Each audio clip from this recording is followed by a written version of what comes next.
சந்தோஷம் சந்தோஷம் வாழ்க்கையின் பாதி பலம். சந்தோஷம் இல்லை என்றால் மனிதர்க்கு ஏது பலம்? புயல் மையம் கொண்டால் மழை மண்ணில் உண்டு. எந்த தீமைக்குள்ளும் சிறு நன்மை உண்டு. ஓ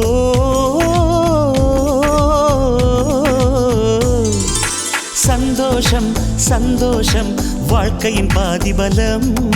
சந்தோஷம் இல்லை என்றால் மனிதர்க்கு ஏது பலம்?